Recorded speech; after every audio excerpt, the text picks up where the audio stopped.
Fala, rapaz, beleza? Ó, vamos seguir aqui fazendo mais um vídeo, mais uma aula para vocês, ok?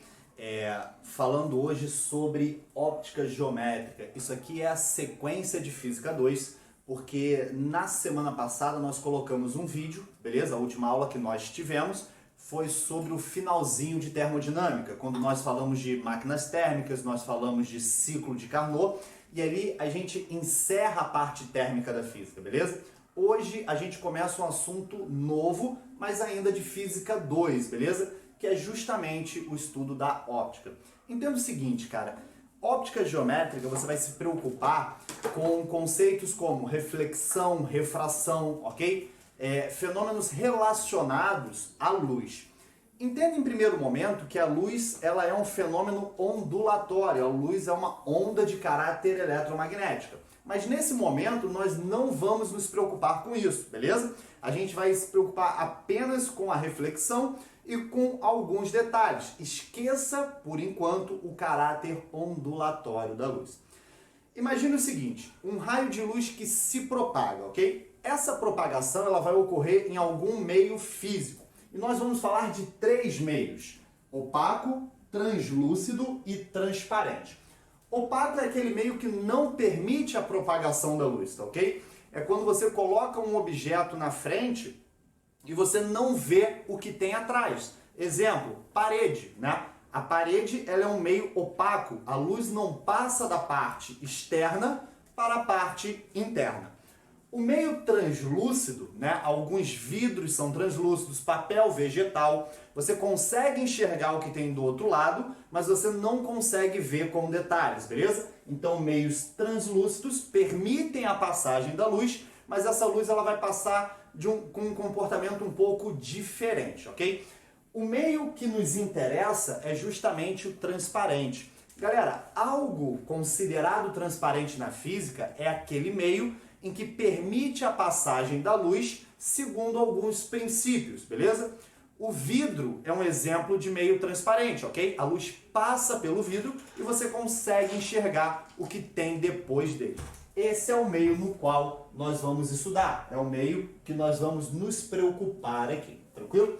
Bom, para estudar óptica geométrica, nós vamos nos basear em três princípios: propagação retilínea da luz, independência dos raios luminosos e também reversibilidade, tá ok? Vamos lá. O que significa propagação retilínea da luz? Quando nós estivermos em um meio transparente, isotrópico, ou seja, um meio ideal, a luz ela sempre se propagará em linha reta, tá ok? Isso vai gerar algumas consequências e isso é um dos conceitos mais importantes, cara. Quando nós formos estudar espelho plano, espelho esférico, lentes, nós sempre vamos considerar a propagação em linha reta da luz, porque sempre estaremos aqui, né, estudando esses comportamentos, esses conceitos dentro de um meio transparente, tranquilo? Então a luz se propaga em linha reta. Independência dos raios luminosos, o que isso significa? Bom, eu te falei que a luz ela é uma onda e você sabe que ondas podem sofrer interferências. Vou me preocupar com isso? Não, galera. Se eu tiver dois raios de luz que se cruzam, eu vou considerar que eles seguem o seu caminho normalmente, como se um não percebesse a presença do outro. Eu vou desconsiderar qualquer possível interferência, tá ok? Então, se eu tenho raios de luz que se cruzam, eu considero que eles seguem o seu caminho normalmente, né? Desprezo completamente o efeito de um sobre o outro. E a reversibilidade, o que isso significa? Galera, sabe quando você vê uma pessoa no espelho, né, no retrovisor de um carro, e ela pode te ver também? É porque o raio de luz, digamos que ele não tem um sentido único. Quando você desenha um raio de luz, ele será válido em ambos os sentidos, ok? É como se o raio de luz pudesse ser entendido, compreendido, da esquerda para a direita, da direita para a esquerda, de cima para baixo e de baixo para cima. Então a reversibilidade significa que o raio de luz ele não tem um sentido único. Ele pode ser entendido naquele sentido ou no sentido exatamente oposto, tá certo? Isso é o que permite você observar uma pessoa pelo retrovisor do carro e a pessoa observar você também, utilizando o mesmo espelho, utilizando o mesmo retrovisor. Tranquilo? Esses 3 princípios, cara, eles vão nortear o nosso estudo da óptica geométrica a nível de ensino médio. Tranquilo? Dá uma olhada no seguinte. Sabe o fenômeno do eclipse?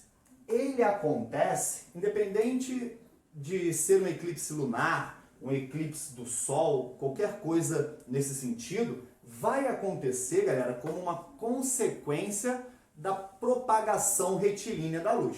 Como assim? Entenda o desenho aqui, né? Eu tenho o Sol, tenho a Lua e atrás da Lua eu tenho a Terra aqui. Vamos supor que nesses movimentos aqui, né, durante algum momento da órbita, a Lua fique entre o Sol e a Terra, passe aqui na frente da Terra, tranquilo? O Sol ele emite uma infinidade de raios de luz em direção à Terra, mas a Lua ela vai atuar como um meio opaco, que nós falamos no início da aula. O que significa esse meio opaco? Ele é um meio pelo qual a luz não consegue passar, ou seja, os raios de luz que vêm nessa direção são bloqueados pela Lua. Só passam aqueles que vêm aqui passando por fora, contornando. Tranquilo? Qual é o efeito disso, galera, na prática em si? Entenda o seguinte, esses raios de luz que foram emitidos, né, foram liberados aqui pelo Sol, eles vão chegar à Terra, mas não em todas as regiões. Tá vendo essa região central aqui? Eu vou até pintar para a gente de verde. Repara que essa região, essa parte do planeta, ela não está recebendo nenhum raio de luz, ela não está recebendo nenhum raio solar. Ou seja, aqui é uma zona de completa escuridão. Nós chamamos essa região de sombra, tá certo? As pessoas que vivem nessa parte do planeta, ao olhar para o céu nesse momento, elas vão ver um eclipse total do Sol, ou seja, o Sol vai estar completamente escondido pela Lua, tranquilo? Então você tem uma região de maior sombreamento, a gente chama isso de sombra. Existe uma região aqui periférica, beleza? Que seria essa regiãozinha aqui. Eu fiz uma adaptação ao desenho, normalmente você vê esse desenho um pouquinho diferente, mas a ideia vai ser a mesma. Essa região aqui periférica, ela também não recebe uma quantidade total de raios de luz, beleza? Ela também recebe uma quantidade limitada. Essa região vai ser chamada de penumbra. As pessoas que vivem nessa região periférica, no momento de um eclipse, elas vão observar, na verdade, um eclipse parcial do Sol, apenas o impedimento de parte dos raios de luz provenientes do Sol. Entendem isso? Então, ó, você tem uma região periférica chamada penumbra e a região de completa escuridão, ela é chamada de sombra, ou também chamada de umbra, tá ok? Você pode pegar uma questão em que fale dos dois nomes. O eclipse nada mais é do que uma consequência desse conceito de propagação retilínea da luz. Tranquilo até aqui? Bom, avançando um pouquinho mais, a gente discute algo chamado câmara escura. Galera, isso aqui é o princípio das câmeras fotográficas, por exemplo, tá ok? Aquelas câmeras fotográficas antigas em que você botava um filme, tinha que revelar e tudo mais, funcionavam segundo essa lógica aqui que eu vou te explicar. Aqui a gente começa a usar um pouquinho dos conceitos de geometria que vocês já aprenderam lá em Matemática 3, tá ok? Se liga. Imagina que você tenha um objeto, aqui você tem uma câmara escura, que eu vou imaginar que seja uma câmera fotográfica, tá ok? E eu tenho as seguintes medidas. O representa a medida do objeto, Dzão, a distância entre o objeto e a câmera, e Dzinho seria a espessura da câmera, tá ok? Galera, se eu iluminar esse objeto, né, por que eu preciso iluminar?